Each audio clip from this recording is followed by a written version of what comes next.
शिंदगी बुद्रुक हे जे अहमदपूरमध्ये असणारं गाव आहे तिथे आलेलो आहोत। लातूर जिल्ह्यामध्ये खूप मोठं नुकसान झालेलं आहे। लातूर बरोबर मराठवाड्यात आणि महाराष्ट्रामध्ये गेल्या 4 महिन्यांमध्ये आपण जर बघितलं तर 60 लाख हेक्टरचं नुकसान झालेलं आहे।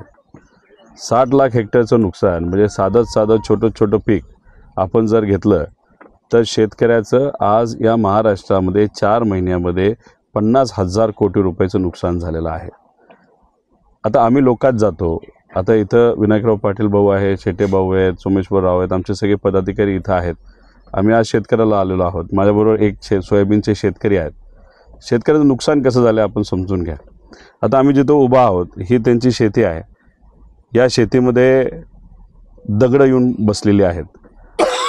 जर माती खडून गेली तर सरकारकडनं काही प्रमाणात पैसे मिळतात, ते पैसे वाढवावेत अशी आमची मागणी आहे। पण जर दगड आले असे नाही तर वाळू आली तर ते काढण्यासाठी वेगळा निधी सरकारकडनं दिला गेला पाहिजे, ज्याच्यासाठी आज धोरण नाही।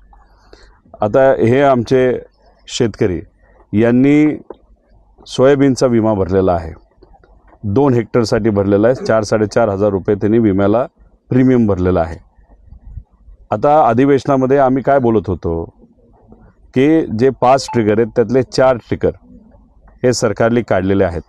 तो जर आज असला असता तर ह्या आमच्या शेतकऱ्यांना इथं सोयाबीन त्यांच्या पिकामध्ये आहे तर त्यांना आता किती हजार कापूस आहे तर त्याला किती मिळालं असतं तर त्याला 51,000 रुपये मिळाले असते। आणि तसंच पलीकडे सोयाबीनचा शेतकरी त्याला किती मिळालं असतं तर त्यांना 50,000 रुपये मिळाले असते। पण हे ट्रिगर काढल्यामुळे आमच्या या शेतकऱ्याला 50,000 नाही तर कपाशीसाठी 51,000, जर कांदा कुणी लावला असेल तर 57,000, उडीद 21,000, मका 30,000, तूर 39,000 असे पैसे मिळणार नाहीत। म्हणजे काहींनी विमा भरला आहे, स्वतःच्या खिशातून पैसा तिथं शेतकऱ्याला भरलेला आहे, पण त्यांना हे ट्रिगर काढल्यामुळे मदत तितकीशी मिळणार नाही। आणि ज्याला विमा काढला आहे त्याचा प्रश्न वेगळाच।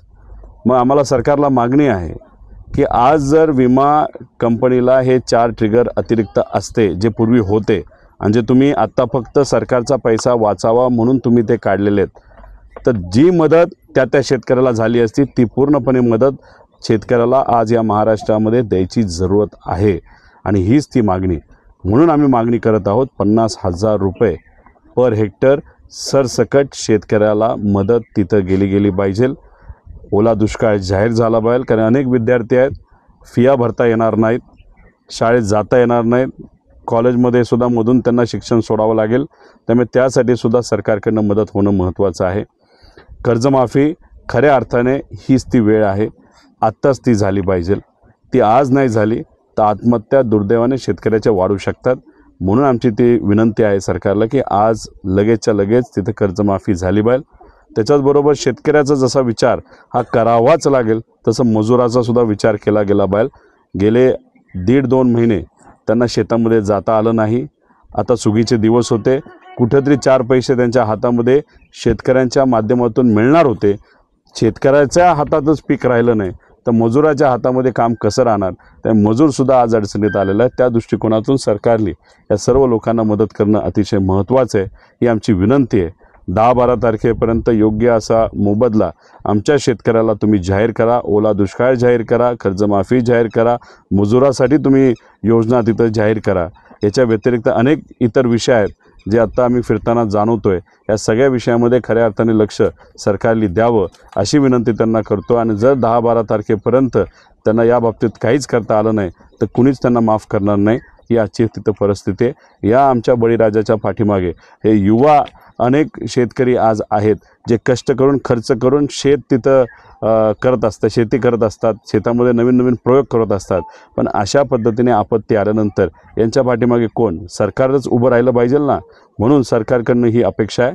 त्यामुळे लवकरात लवकर या सर्व शेतकऱ्यांना, मजुरांना, कष्टकऱ्यांना मदत ही दिली गेली पाहिजे।